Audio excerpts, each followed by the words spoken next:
If we're gonna edit everything, don't worry about it. So, all right. So Petr K. Yeah, that's me. How are you, brother? Good. What's going on? So what team are you on? For the Desert Cup? Or Desert Cup Global? Global Titans.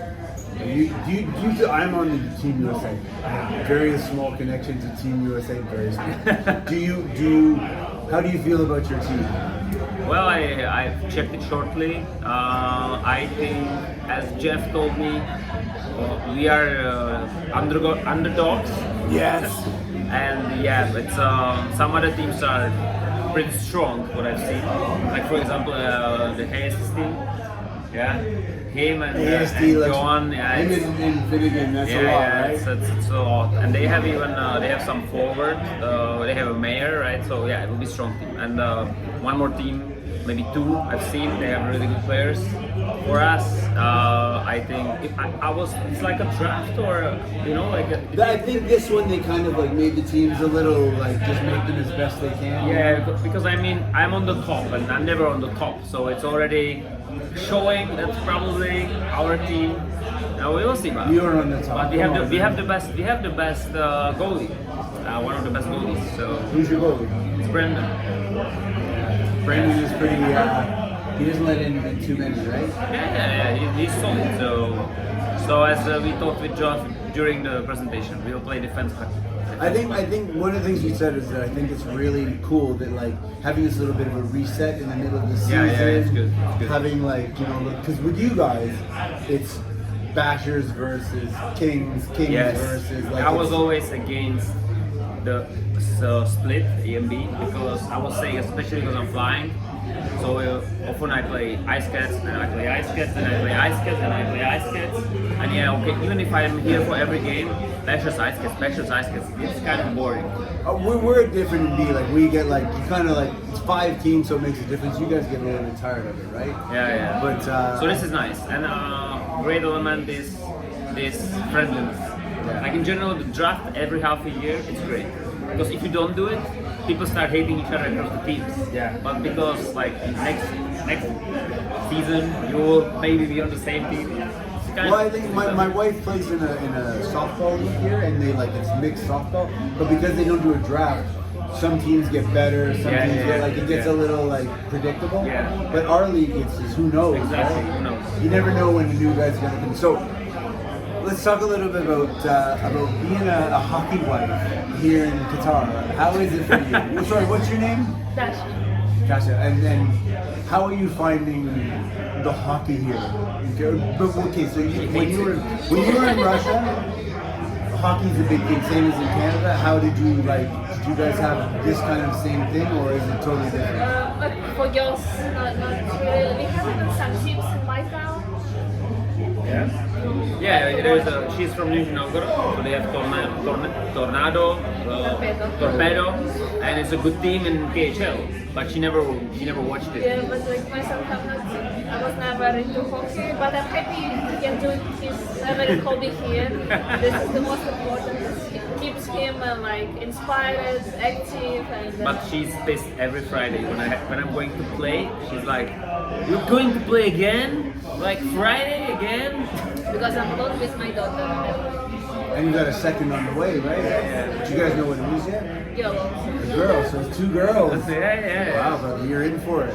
Yeah, but the first one wants to go skate again, so who knows? Like, I'm not saying she'll play hockey. I will not push her into it. Like a boy, I will push because I think hockey is the best sport for a guy. It's not bad for girls either, though. Yeah, it is not, but I cannot tell from experience, but because I'm a boy, right? And I played hockey, and I think it's one of the best things that happened to me in my life, that I grew up with hockey. So I would like to give my boy, if I have a boy, a chance to try it. If he doesn't like it, I will not force him. But for a girl, I will not, put an equipment and go try. But I've been amazed by the professional women's in Canada. They have the professional women's hockey league.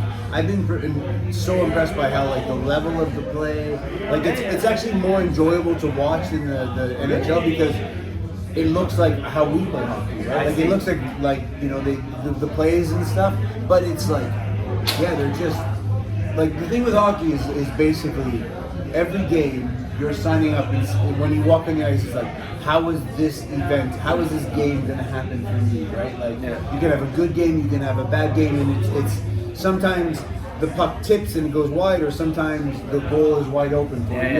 You have no control over that, right? That's true. Right? It's part luck, but it's mostly effort, right? Yes. How hard you try. This thing, like, I feel in West, there's an approach like boy and girl, same, but in the East, which I'm still part of the East culture-wise, we don't feel like this. So kind of we want different things for boy and for girl. Yeah. Boy, we want to be competitive, to strive to be the best and like blah blah blah. But for girl, it's kind of more to be gentle and to, I don't know, like what would you say? Like for the girl, like you would not like Alina to play hockey, right? No, not really. Why? No, first of all, I'm not. I think she will be not really interested. She's not in girlish stuff. Even sport-wise, I think tennis or something. Yeah. But it's difficult to say girlish and not like it's, I think with, it's like, about the process. But what I think with girls, the thing is like to have the option, right? Because, like, if you take 10 girls, 8 are going to be like that. But there are going to be those 2 girls who are going to like, I want to challenge, right? I want to, like, I want to try. And that's exactly what's totally correct. If she was like, I want to play hockey, I will not be the one like, no, if you are a girl, you shouldn't. No, like, I would be happy if she wants. But I will not push her into it because, as you say, 2 out of 10 maybe. For the boys, the opposite, right? Like, I remember I came to the stadium, I saw it, and I fell in love with it instantly. I wanted to play. My mom didn't take me to training because she was lazy. It actually happened. Lazy. Oh my God, she sacrificed all her free time for your hockey. Lazy. Okay, she didn't take me for whatever reason. I would cry when I find out that there was a training. I would cry that I missed it. So it's not hockey for me. But that's it, right? There's something about it that, like, I never started playing hockey until I was 39 years old, and something about playing on that team, the speed of the game, it's just different, right? Like, it's not like football or rugby where like your speed controls the game. There's a certain amount of like the way the ice, the way that you slide across the ice. Like, this guy and you are going to the puck, but if I can make myself, like, if I can use the physics of this thing to turn into the corner, I will get there before him. And it's interesting. Like, basically, there's so many variables, and the ice makes it different there because, like, that's we were just talking about it today, yeah, Jeremy. He skates so effortlessly, and myself, I feel like I have to work hard to get my speed. And this is just the difference in between when you're running, like, some people of course the same, but still it's hard work for everyone to run. But for once you're on the ice, some people, they just slide, like effortlessly, right? Yeah. It's the thing with hockey is that when somebody is really good at it, like when I lived in Canada, I lived in a small town, and there was one kid who he didn't make the NHL, but he was close. He was at the draft, right? And the way he could make his feet move, the way he could just transfer the energy was unbelievable, right? Like, it was just a pleasure to watch. Yeah, it was like, oh my gosh, like, that is a beautiful thing, right? Yeah. So, tell us a little bit about yourself. So the reason why we brought her in is, like, I was looking at my Instagram and I was looking at an Instagram video and about Doha, about like during Ramadan, the things you need to be aware of. And I saw his face and I said, what's going on? Why is Peter on this video? So tell me a little bit about your presence on your influencer life. Yeah, 3 years ago when we moved to Doha, I started growing my blog, becoming an influencer, and I had a few videos in the beginning which went viral here because it was connected to Doha, connected to region, maybe to Middle East in general, and this brought me first success, and this is how my blog started growing. And I'm trying to keep it going because it became like my full-time job. Really? Yeah. That's awesome. That's really good. Like, it's cool, right? Like, to see how things, like, so for North Americans, for us, we come here and it's like the life is very different. but there's a lot of advantages. There's a lot of great things about here. For Russians? How is it for you guys coming? I mean, Russians are coming. I think the league is going to be like 40, 60 Russians in the next couple of years. Like, a lot of Russian guys are going to be coming and want to play hockey, right? So, but how do you think? Like, how is it for you as a Russian family living here? What are the good things about it? How are things here? In Doha? In Doha. I don't know, like myself, I love the weather. Yeah, right. Yeah. And I enjoy hot much more than freezing back home. And yeah, environment is very different, like working environment, in general, like getting new friends and so very different. But do you work here? Like as an influencer. I used to work as a photographer, basically also full time. So I got some experience with cooperating here with people and getting paid. Yeah, it's once you don't have this contractual job where you actually some big companies paying you every month, right. You have to fight for every single payment. Yeah, it's different, but if you like the place, you find the way to be I happy. would say one is interesting thing. Sometimes in Russia or Ukraine, like people are like, how can you live in a Muslim country, you know? And some girl that showed me the video, made the video. People are asking me this question, and I would like to reply with this video. And she made a video of like, this is my hometown, and, you know, like huge hole in the road, the building which is basically falling. If it's not scary to live in Muslim world. Yeah, if it's not scary or something. And so she showed like her village or her city which is crumbling kind of because there's no money. And then she showed Middle East which is polished, clean, everything new. Yeah, it was so this is. I like the vibes of Doha. I like the perfect roads, clean skies. Yeah, and you get here is like so many services. You know, you just like from your phone. Everyone will bring you whatever you want. So you don't have to get out of the I lived in car. Japan for 10 years, and Japan is considered a very safe country, right? Yeah. I don't think it's the same as Qatar. Like in Japan, like if I left my wallet, like it might get left over, but like, you know, at midnight somebody might take something from me, right? Yeah. If it was a chance. Qatar, I've never felt threatened. I've never felt like something bad is gonna happen. I've never felt like there's just, you guys are now new parents. Like if you take it, you don't have any worry about your children in school and life. Like it's just very positive. It's a really great experience, right? Exactly. Just also interesting for kids because like when you grow in an environment over safe, and then you go back home, you like really get this feeling of being careful and like keeping your things. We are worried about this actually. That it's so safe that when we go somewhere else, our daughter is like unicorns and you're not fairy prepared, tales. right? It's like wake up, you know, like. So I was back home in Canada, and same as Russia. I drove for 1 week. I had to drive a lot, like maybe like 3,000 kilometers. The weather.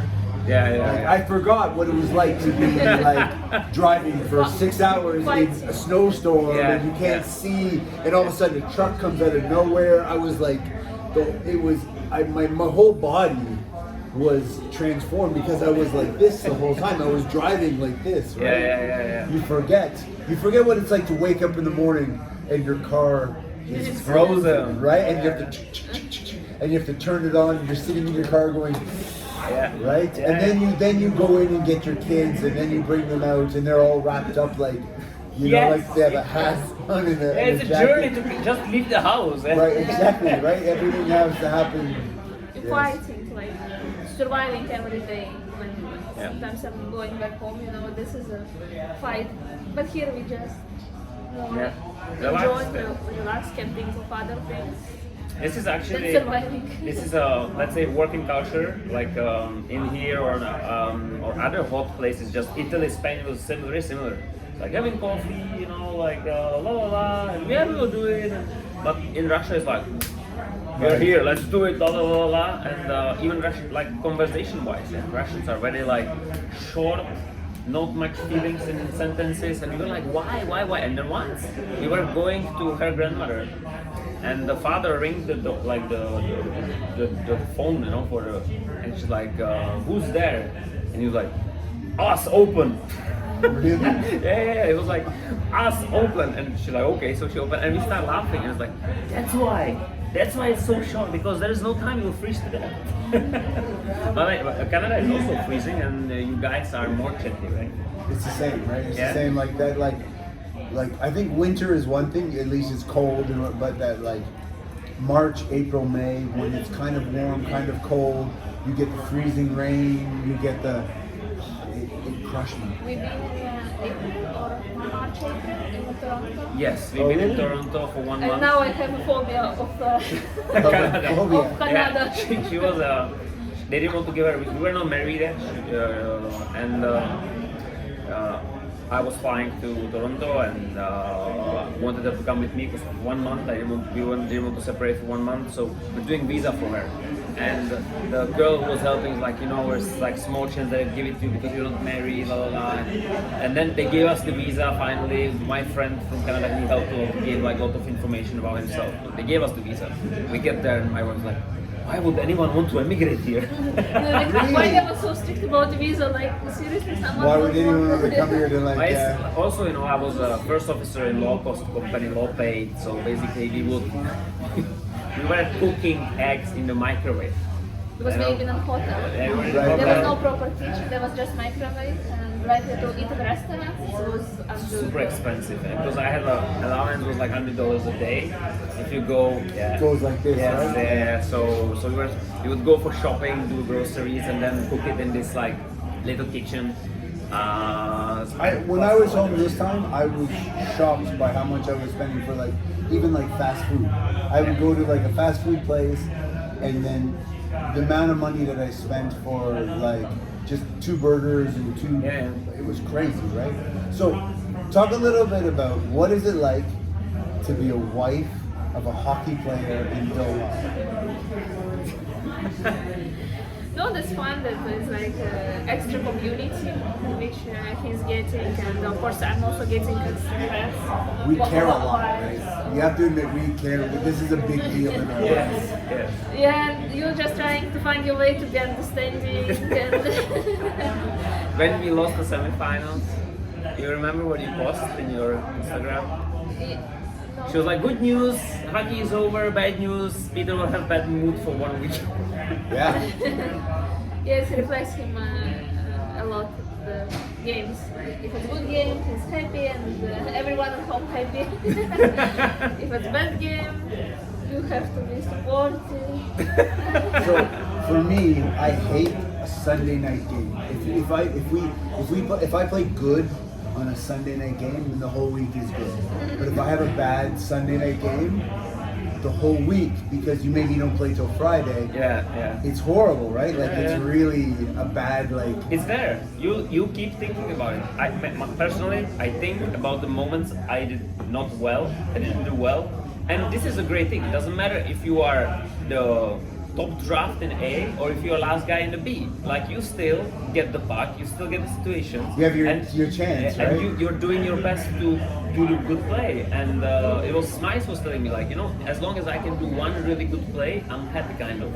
And that's exactly it. And if he doesn't do, he will feel the same like if like maybe I have different ratio or something. But if I don't let my team down, I feel the weight the whole fucking week. Yeah, it's the whole week, right? And the thing is like with hockey, it's like very much, it's kind of vibes and feelings. Like you can get goals where the net just ends up open, like the puck is just there and you put it in. But then you have other things where you do everything right and nothing, and you don't score, right? It just ends up, and then you're just, what happened? And it just, 2 days ago we had a game. I'm still thinking about I should have done this. I should have brought the puck across and just done this, but instead I did this. It's been 3 days, and it's still there. It's all I'm thinking about, right? And I'm at work, worrying about big things, and I'm thinking about why didn't I just drag it back into my forehand? So okay, great to talk. This is going to be great, right? The desert heat is going to, the desert storm is going to be good. Really great. Thank you for coming out. Thank you. Okay, this is going to be the end of it. Thank you. Thank you. Awesome. That was cool. That was really good, man. Thanks.